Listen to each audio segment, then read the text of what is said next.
नमस्कार दोस्तों। आज से 2 साल पहले संदीप नाम के व्यक्ति के साथ एक ऐसी दिल दहला देने वाली भूतिया घटना घट गई कि सुनकर आपका दिमाग खराब हो जाएगा।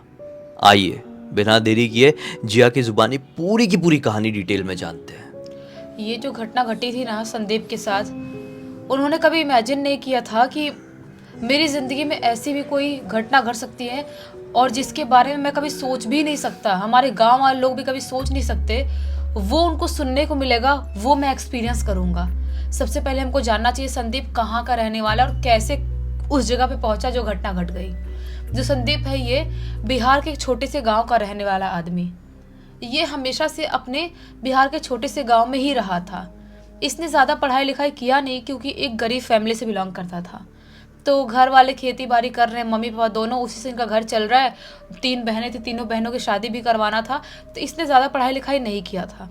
जब ज़्यादा पढ़ाई लिखाई नहीं किया तो ऑब्वियस सी बात है जॉब तो मिलेगी नहीं, तो करेगा क्या? मजदूरी। ये अपना मजदूरी करना स्टार्ट कर देता है। नज़दीक जगहों पे कर रहा है, अपने गांव के पास के शहर के जगहों पे मजदूरी कर रहा है, दिल्ली मुंबई आके मजदूरी कर रहा है, हर जगह कर रहा है। लेकिन उसको ना वो सेटिस्फेक्शन नहीं मिल रहा, उसको उस लेवल के पैसे नहीं मिल रहे हैं। बहुत टाइम से टेंशन में घूम रहा था कि मैं क्या करूँगा, कैसे उतने पैसे कमाऊँ कि मेरे घर की स्थिति अच्छी हो जाए। हमारी जो झोपड़ी से घर है उसको मैं कम से कम थोड़ा सा सीमेंटेड घर तो बनवा लूँ कम से कम। ऐसे सोच के साथ वो बहुत पता लगा रहा था बहुत सारी चीज़ों का। तभी उसके गांव के एक लड़का उसको बोलता है कि तू दुबई क्यों नहीं चलता है? ऐसे बहुत सारे मजदूर होते हैं जो अप्लाई करते हैं, वीज़ा वज़ा लगाते हैं और उसके बाद मज़दूर लोग दुबई जाते हैं और वहाँ पे मज़दूरी करते हैं और उनको पैसे भी अच्छे खासे मिलते हैं। लेकिन बस कंडीशन ये रहता है कि 2 साल 3 साल पे 1.5 साल पे ऐसे वापस लौटना होता है। यानी बार घर बार आने को नहीं मिलता उनको बार बार। नहीं, बहुत ज़्यादातर लोग कंपनियों का ऐसा ही रहता है कि 2-2 साल बाद घर भेजते हैं। उससे पहले कुछ नहीं, कोई मजदूर घर नहीं आ सकता। आ भी सकता है इमरजेंसी केसेस में, जब बोल दिया कि मेरी वाइफ की तबीयत खराब है या वाइफ को कुछ हुआ है तो। वाइफ हाँ, की। वाइफ को सिर्फ, बाकी किसी को उतना फ़र्क नहीं पड़ता है, ऐसा वाला था। तो फिर ये बोलता है कि क्या करूँ यार, फिर मैं उसके तो पैसे वैसे लगेंगे थोड़ा बहुत, और क्योंकि एजेंट्स होते हैं ऐसे गांव में जो ऐसी चीज़ों के पैसे लेते हैं, वीज़ा लगवाने के, ऐसे उनका प्रैक्टिस करवाते हैं। मुंबई में बहुत सारी कंपनी है जो कंपनी दुबई भेजती है ऐसे वर्कर्स को, तो वो सारा प्रोसेस वो ब्रोकर जो होते हैं बीच वाले वो सब चीज़ें करते हैं। तो वो लड़का बोलता है संदीप को कि मेरे पहचान में एक है जिसकी वजह से मैं आज से 1.5-2 साल पहले गया था। उसके बाद तो मेरा मन नहीं लग रहा है दुबई में, इसलिए मैं नहीं जा रहा हूँ, लेकिन सैलरी अच्छी मिलती है। तुझे जाना है क्या? पैसे इकट्ठा करना चालू कर दे। ये बोलता है कि हाँ यार जाना तो है। ये अपना पैसा इकट्ठा करने लगता है। बहुत लोगों से, रिश्तेदारों से पैसे मांग रहा है, खेती बाड़ी से पैसे माँ बाप बचा रहे हैं। बचाते बचाते इकट्ठा करते करते इनफ पैसे उतने हो जाते हैं कि ये अपनी ब्रोकर से बात कर ले वहाँ पे जाने के लिए, और जो भी जैसे वीज़ा मारना, जो भी अप्लाई करना सब कर ले। तो वो ऐसा ही करता है, उस ब्रोकर से मिलता है, सारी चीज़ें होती है। उसके बाद ये मुंबई आता है, मुंबई से जो भी टेस्ट वेस्ट लेते हैं वो सब चीज़ें लेते हैं और फिर दुबई भेज देते हैं। पूरे 2 साल वो दुबई रहता है। उसके बाद घर आता है। ठीक है। घर आता है और उसकी ज़िंदगी अब अच्छी हो गई थी। पैसे अच्छे खासे छाप लिया था, इकट्ठे इकट्ठे पैसे, और अपने गांव का घर भी अच्छा खासा बनवा लिया था। अब घर वाले लोग सोचते हैं कि इसकी शादी करवा देते हैं। घर वाले लोग शादी करवा देते हैं। शादी वादी हो जाती है। उसके बाद इसकी बीवी थोड़े टाइम बाद प्रेग्नेंट भी होती है। प्रेग्नेंट होती है वाइफ, और ये दुबई वापस निकल जाता है क्योंकि 1-2 महीने 3 महीने की छुट्टी ही मिलती थी। वापस दुबई निकल गया है, पत्नी घर पे है अपने सास ससुर के साथ, और वो प्रेग्नेंट भी है। अब 2 साल उसको दुबई में वापस से रहना था, और ये हम पहुंचते हैं आज से 2 साल पहले 2022 में, जब वो 2 साल रह के अपने गांव वापस आने वाला था। और सबसे ज़्यादा खुशी की बात उसके लिए ये थी कि उसके घर पे एक उसका लड़का पैदा हुआ था। इसी बीच में जिस टाइम पे उसकी पत्नी प्रेग्नेंट हुई थी, ये दुबई गया था, 2 साल रहा था, और उसके बाद 2022 में जब वापस लौटने वाला था तो उसका बच्चा भी अच्छा खासा बड़ा हो गया था, खिलाने लायक गोद में इतना हो गया था। तो फिर ये बहुत एक्साइटेड था कि चलो फाइनली मैं 2 साल बाद घर लौट रहा हूँ, अपने बच्चे को देखूंगा। बच्चे की एक्साइटमेंट अलग थी बिल्कुल। फोटो तो भले ही कितना भी मांग लिया, वीडियो कॉल पे कितना भी देख लो, लेकिन सामने से वाली फीलिंग एक अलग फीलिंग होती है। और जो लोग बेचारे दुबई में रहते हैं 2-2 3 साल, उनसे पूछो कि घर वालों के बिना मुंह देखे कैसे इतने टाइम तक रहते हैं। इसके साथ भी बेचारे के साथ ऐसा ही हो रहा था। 2022 में अपने घर लौटने वाला था। और इनका गांव कैसा था ना कि इनके गांव का बाजार था 2 किलोमीटर। तो वो जो गांव था उनका, गांव का पास का मार्केट, उसी गांव के पास के मार्केट से इनको कोई भी बस से ये लोग कहीं भी शहर से आएंगे और उसके बाद उस मार्केट से 2 किलोमीटर घर था। ज़्यादातर लोग पैदल ही जाते थे, अगर उनके घर पे कोई साधन है तो इंसान लेने उनको आ जाता था, ऐसा वाला था। तो अपने संदीप के साथ भी ऐसा ही होने वाला था। वो जैसे भी साधन से आना था उस गांव के मार्केट तक आ गया था, लेकिन पहुंचता है कितने बजे? रात के लगभग 11:30 बजे करीब उस गांव के मार्केट तक पहुंच जाता है और वहां से 2 किलोमीटर दूर इसका घर था। ये अब सोचता है कि यहाँ से मैं घर पैदल ही निकल जाऊंगा। अगर गांव में किसी को बताता हूँ फ़ोन मैसेज करके तो वो आएगा और ये बाई चांस उसने मेरे घर पे बोल दिया तो मेरे घर का सरप्राइज़ ख़त्म हो जाएगा। उसने ये नहीं बताया था, मैं बोला था आने वाला, लेकिन ये नहीं बताया था कि मैं इस तारीख को इस दिन आने वाला हूँ। घर वालों को सरप्राइज़ देने वाला था, अपनी पत्नी को, उसके छोटे बच्चे को, अपने माता पिता को सरप्राइज़ देने वाला था। वो वहाँ पे पहुँचता है 11:30 बजे। उसके बाद वो सोचता है कि अब मैं पैदल ही निकल जाता हूँ और ये आराम से उस मार्केट से चलते चलते, उसके पास एक ट्रॉली था, वो सामान लेके आने लगता है। तभी अचानक से अंधेरा था, उसका पैर ऐसे लड़खड़ाता, उसको पता नहीं चलता है, उसका पैर ना ऐसे पत्थर से टकराता है और टकरा के वो ऐसे गिरता है। और गिरता है तो नीचे जो पेड़ वेड़ एरिया था, जो पेड़ वेड़ लगे हुए थे, उससे उसका शर्ट ऐसे फंसता है और उठते टाइम उसका शर्ट यहाँ से फट जाता है। अच्छा। अब हो गई उसको टेंशन कि एक तो 2 साल बाद घर वापस आ रहा हूँ, ऐसे फटे से कपड़े लेके घर जाऊंगा तो घर वाले क्या सोचेंगे कि क्या ऐसे कपड़े पहन के आया है, दुबई में कपड़े नहीं मिलते क्या इसको खरीदने के लिए, क्या क्या सोचेंगे। अब वो टेंशन में आ गया। टेंशन में आते आते सोचता है क्या करूँ यार, मैं दूसरा कोई कपड़ा मैंने अपना अंदर रखा हूँ, ट्रॉली में खोलूंगा, आएगा रोड पे तो चोरों चक्का टाइप कोई आदमी रहा, कुछ रहा, क्योंकि वो दुबई से अपनी पत्नी के लिए एक वो भी लिया था, कुछ हार टाइप ज्वेलरी भी रखा था। तो ट्रॉली ऐसे वो रोड पे खोल भी नहीं सकता था और रिंग रखा था अपनी माँ के लिए, तो कैसे खोलता। अब टेंशन में आता है कि अब शर्ट लेके ऐसे कैसे घर जाऊंगा। तभी उसे अचानक से याद आता है कि मेरा एक दोस्त मिथिलेश नाम का था जो कि हमेशा से टेलरिंग का काम करता था। वो टेलर कैसा था कि इनका गांव जस्ट लगने ही वाला है, वहीं पे एक चौराहा था, उसी चौराहे पे वो टेलरिंग का काम हमेशा से करता था।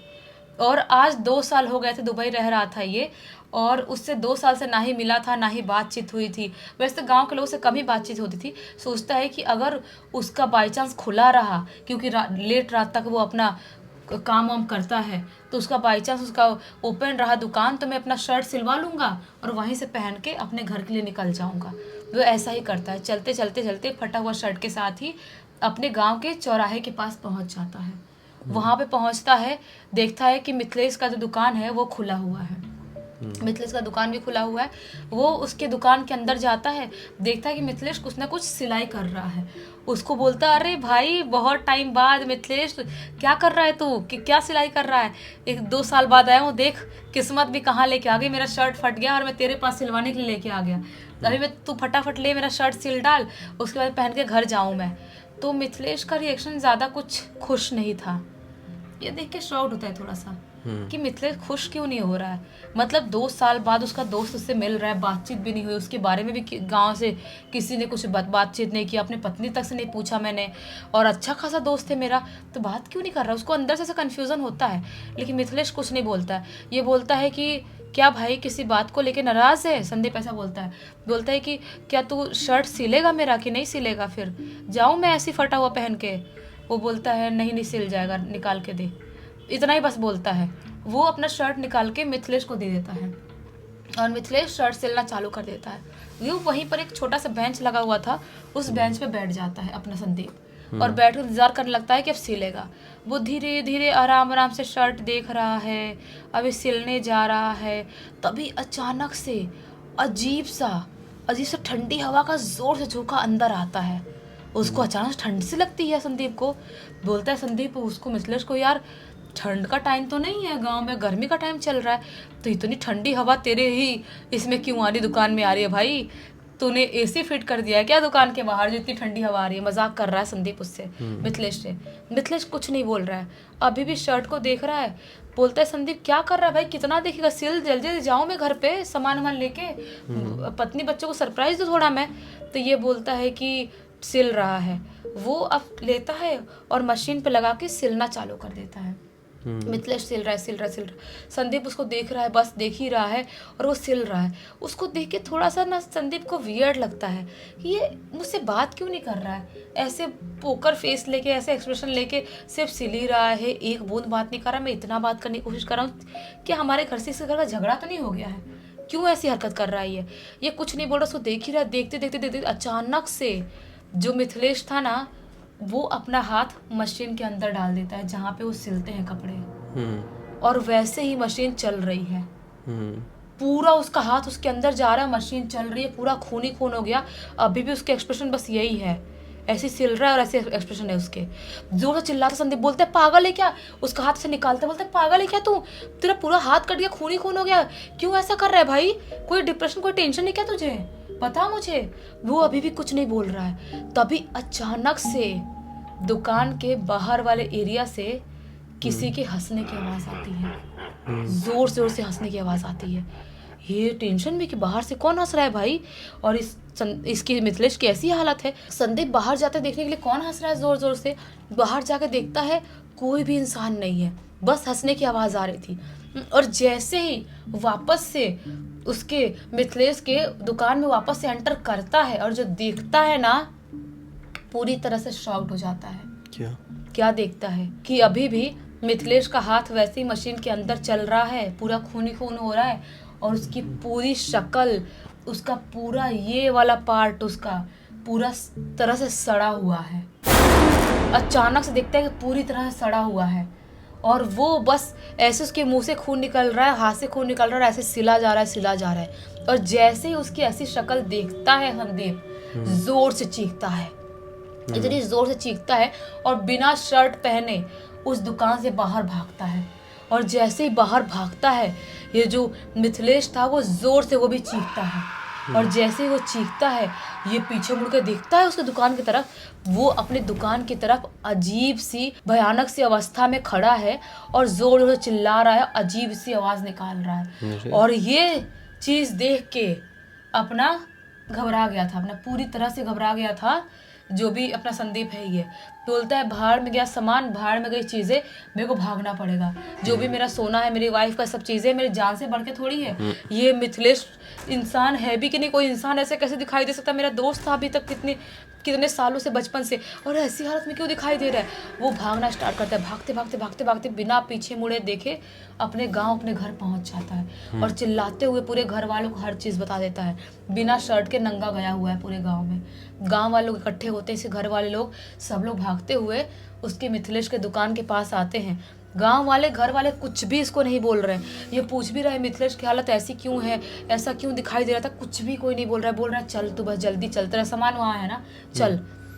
पूरे गांव वाले और इसके घर वाले लोग उस दुकान के पास जाते हैं। वहाँ जाते हैं, और इस बार दुकान की हालत देख के संदीप शॉक्ड हो जाता है। क्या? दुकान की हालत पूरी तरह से टूटी फूटी जर्जर हालत थी, और उसका सामान वैसे ही पड़ा हुआ था, एक कोने में शर्ट पड़ा हुआ था, और अभी मिथिलेश नहीं था। ये बोलता है कि ये कैसे हो सकता है, दुकान तो अभी तक अच्छी खासी दिखाई दे रही थी, और मिथिलेश कहाँ चला गया, वो बहुत अजीब सा खौफनाक दिखाई दे रहा था। गांव वाले, घर वाले लोग बोलते हैं जल्दी सामान उठाते हैं और भागते हैं यहाँ से। ये बोलता है भागेंगे क्यों, क्या क्यों भागना है। वो बोलते हैं चुपचाप चल तू। सामान उठाते हैं और भागते हुए घर आते हैं। ये पूछता है सबसे क्या हो गया, क्यों ऐसी हालत थी उसकी दुकान की, और वो गायब कैसे हो गया था, अभी जग गए अपन तो गाँव वाले और घर वाले बताते हैं कि जिस साल तो दुबई गया था ना, उसी साल तेरे जाने के 10-15 दिन बाद ही अचानक से एक रोड दुर्घटना में और उसके बेटे की मृत्यु हो जाती है। और उसके बेटे और जब उसकी पत्नी की मृत्यु होती है, उसके बाद वो पूरी तरह से सदमे में चला जाता है। अजीब सा पूरे टाइम खाली सिलाई कर रहा है, दुकान में बैठा हुआ है, और बैठे बैठे अचानक से एक दिन खत्म हो जाता है, बैठे बैठे ही दुकान में। किसी को समझ में नहीं आता अचानक से बैठे बैठे खत्म कैसे हो गया। लोगों को लगता है कि हो सकता है उसका सदमा बर्दाश्त नहीं कर पाया, और उसके बाद से उसके दुकान के अंदर से चीखने चिल्लाने की, रोने की अजीब सी आवाज़ें आने लगी लोगों को, और लोगों ने उसके वो टेलर वाले दुकान में जाना पूरी तरह से बंद कर दिए। और आज 2 साल से लगभग ज़्यादा टाइम हो गया है, तू आया और तू आके उसके दुकान में गया और तू ऐसा एक्सपीरियंस बता रहा है। बाप रे, ये तो बड़ी खतरनाक सी घटना है। यानी अभी वो जो जगह है वो खंडर है कि अभी भी क्या है? खंडर टाइप है, और वैसे टूटा फूटा उसका मशीन वशीन सब रखा हुआ है। बाप रे, ऐसी जगहों को तो छिड़खानी करने की भी कोई हिम्मत नहीं जुटा पाता होगा, जिनको ऐसी कहानी डिटेल में पता चलती होगी उन जगहों के बारे में। इस घटना की जानकारी किसके थ्रू मिली? और ये जो पूरी की पूरी घटना की जानकारी है ना, ये संदीप की बहन के बेटे मुकेश ने लिख के भेजा है। चलिए, बहुत अच्छा हो गया कि मुकेश ने ये कहानी हमें लिख के भेजा। एक बहुत अच्छा मनोरंजन मिला, एक बहुत ही अच्छी सीख मिली। इसी बात पे अब तक इस वीडियो को देख ले तो लाइक जरूर कर देना, चैनल को सब्सक्राइब करके बेल आइकन दबा के ऑल के ऑप्शन में क्लिक करना है, क्योंकि इसी तरह के हैरान कर देने वाले खौफनाक वीडियोस डेली आप लोगों के सामने लेके आते रहते हैं। इंस्टाग्राम की लिंक इस वीडियो के डिस्क्रिप्शन बॉक्स में मिल जाए, क्लिक करके डायरेक्टली वहाँ पर पहुँच जाना। और इसी तरह की कोई भी कहानी, टॉपिक या जानकारी आप लोगों के पास भी है तो लिख भेजना। हो सकता है हमारा अगला वीडियो कल आपके हिसाब से बन रहा हो। तो चलिए, कल फिर से मिलते हैं, तब तक के लिए बहुत बहुत धन्यवाद। आपका दिन शुभ हो।